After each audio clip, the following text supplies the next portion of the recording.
Assalamualaikum warahmatullahi wabarakatuh. Dalam pertemuan kita kali ini, kita akan membahas mengenai kejahatan dalam hukum pidana Islam kontemporer. Bahwasanya kejahatan itu merupakan pandangan masyarakat ya, secara umum. Jadi awal dari adanya kejahatan, jadi pandangan mengenai kejahatan itu adalah dari masyarakat. Kemudian masyarakat menilai bahwasanya sesuatu ataupun segala tindakan yang itu dianggap merugikan dan itu harus diberi sanksi harus diberi sanksi, entah itu dalam bentuk apa.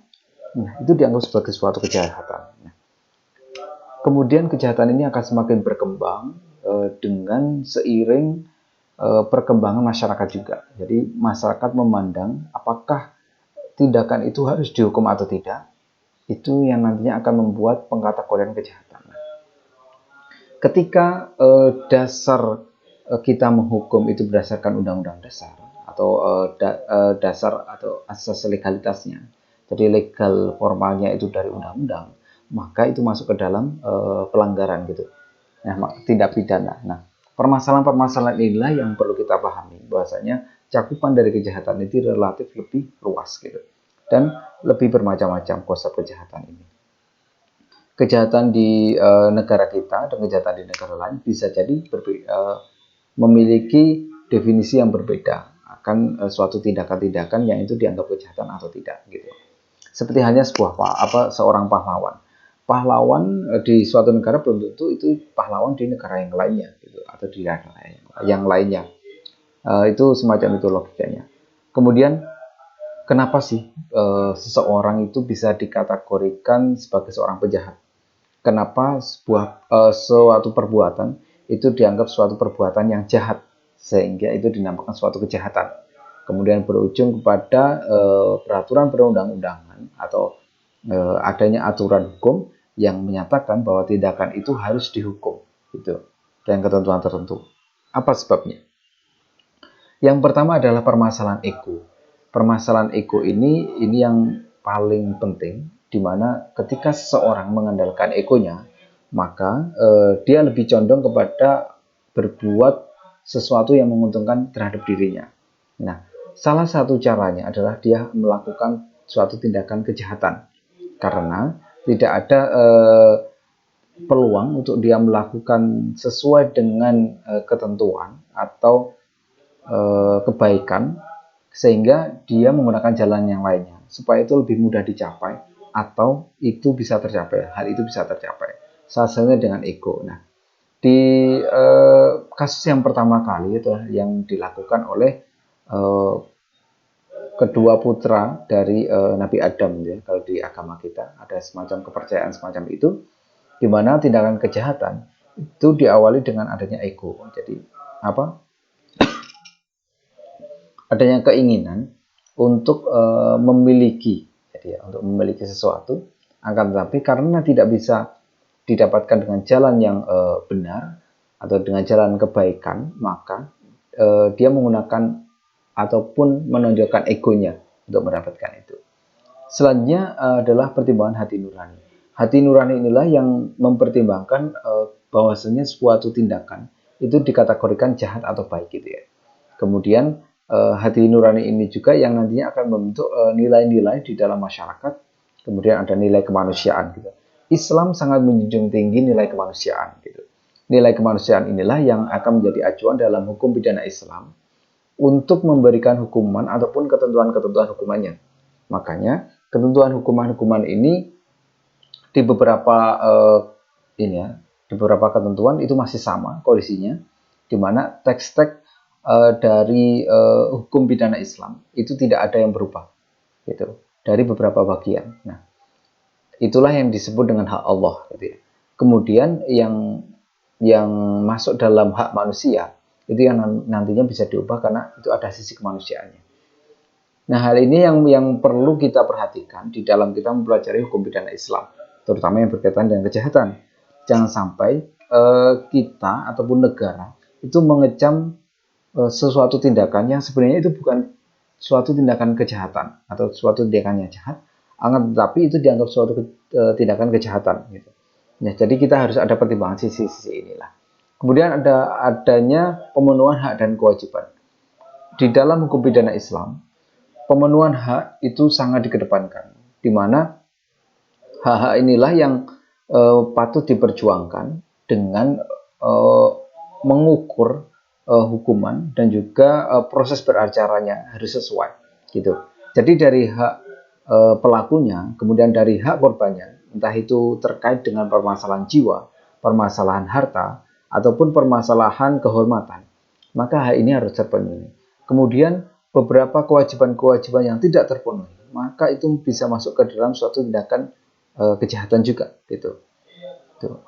Kemudian ada warisan hukum. Jadi konsep warisan hukum itu selaras dengan hukum pidana Islam, di mana suatu hukum itu tidak berdiri dengan sendirinya, dia merujuk kepada hukum yang lainnya juga.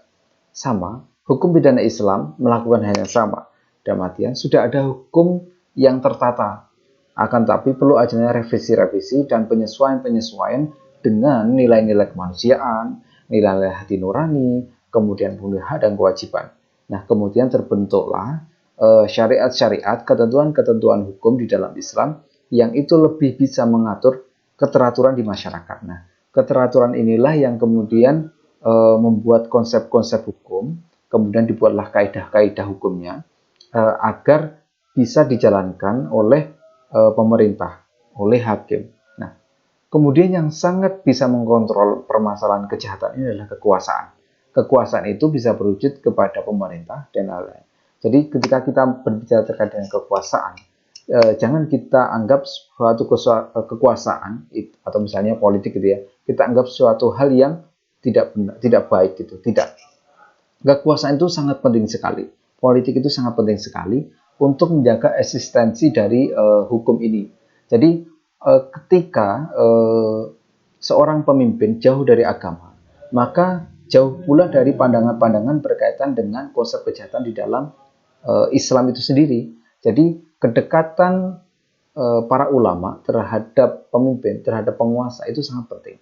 Ataupun ulama jadi penguasa itu juga sangat penting. Karena apa?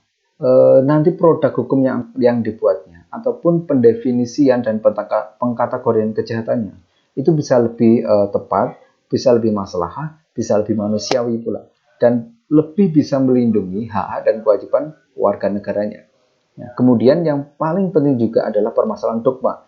Permasalahan dogma ini adalah semacam penggambaran bahwasanya kuatnya isu-isu. Jadi penguatan isu itu sangat penting sekali. Makanya ada teori yang berkaitan dengan isu dan pencitraan. Jadi ini akan menjadi sebuah teori dalam politik yang kalau kita masukkan ke dalam politik hukumnya, maka dogma ini yang akan membuat ruang lingkup gitu.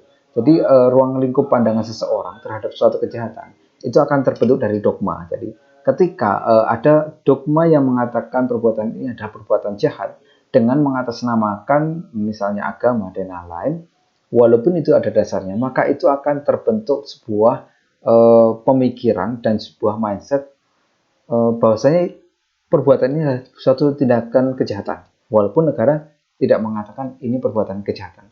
Ataupun sebaliknya, ketika negara itu menganggap bukan suatu kejahatan, dogma agama mengatakan itu suatu tindakan kejahatan gitu. Misalnya permasalahan prostitusi gitu. Nah, inilah yang perlu kita pahami permasalahan dogma ini, karena ini sangat kuat sekali permasalahan dogma. Jadi perlu kita terapkan ataupun kita bisa lebih sadar, kita lebih paham permasalahan hukum. Jadi kita tidak terjebak ke dalam permasalahan-permasalahan dogma gitu.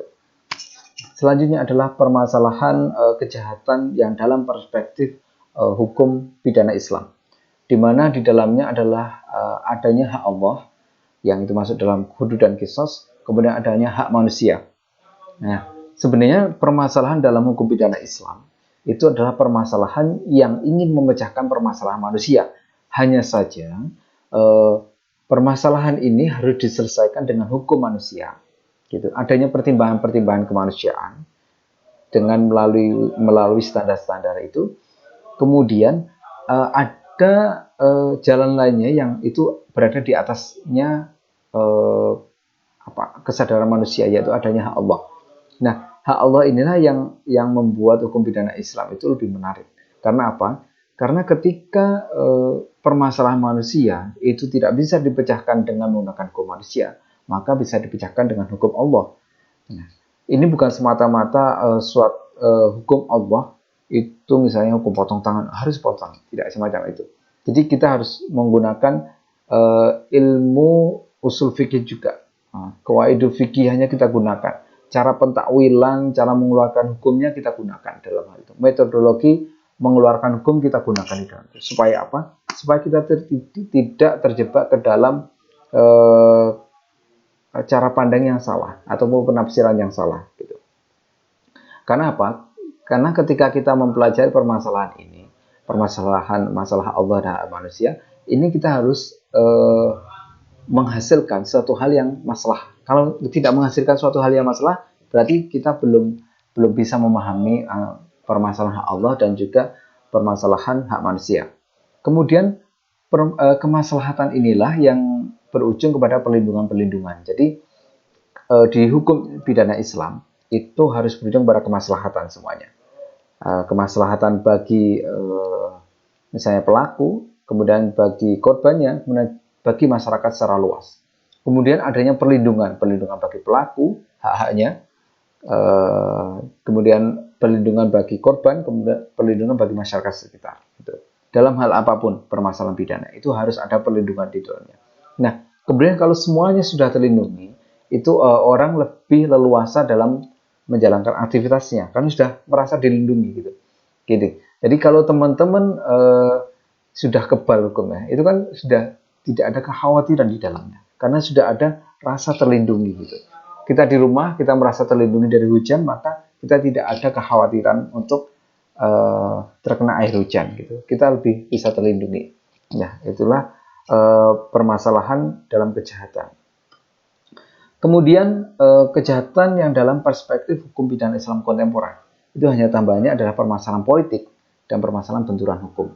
Permasalahan politik kita tidak bisa melepas dari ini. Karena apa? Karena sejarah hukum pidana Islam dari zaman Rasulullah Shallallahu Alaihi Wasallam sampai sekarang itu tidak terlepas dari politik. Nah, permasalahan politik inilah yang nantinya akan menjadikan hukum bisa lebih maslahah gitu. Jadi malah bagus sebenarnya kalau dijalankan sesuai dengan prosedur yang benar permasalahan politik ini. Jangan disalahgunakan, jangan diselewengkan gitu. Jangan ada penyimpangan dalam politik. Jangan politik itu dijadikan sebuah alat untuk menggapai kepentingan-kepentingan tertentu. Selanjutnya adalah permasalahan benturan hukum. Benturan hukum ini harus kita antisipasi supaya kita lebih bisa menjalankan hukum itu. Jadi permasalahan ini memang terjadi di semua lini gitu ya. Di permasalahan agama juga masuk, masalah adat, masalah negara juga ada, permasalahan benturan hukum ini. Nah, benturan hukum ini di dalam Islam sudah sudah diantisipasi dengan adanya pembahasan-pembahasan di dalam fikih. Bahasan di dalam fikih kita menghormati pendapat orang lain. Kita menghormati hukum yang dijalankan oleh mazhab lain, oleh negara lain. Kita hormati.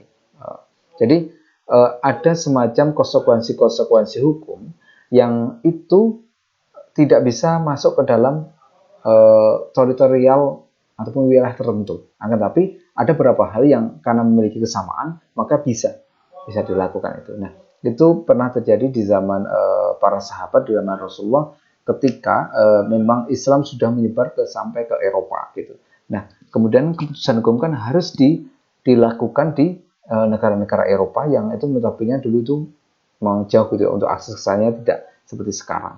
Makanya ketika terjadi benturan hukum dengan hukum-hukum di negara asalnya tersebut, maka harus ada pertimbangan-pertimbangan terhadap hukum sekitar. Gitu. Soalnya ruang lingkup kejahatan dalam hukum pidana kontemporer. Kita yang pertama harus melakukan identifikasi sebab dan akibat. Ini di dalam kriminologi gitu ya.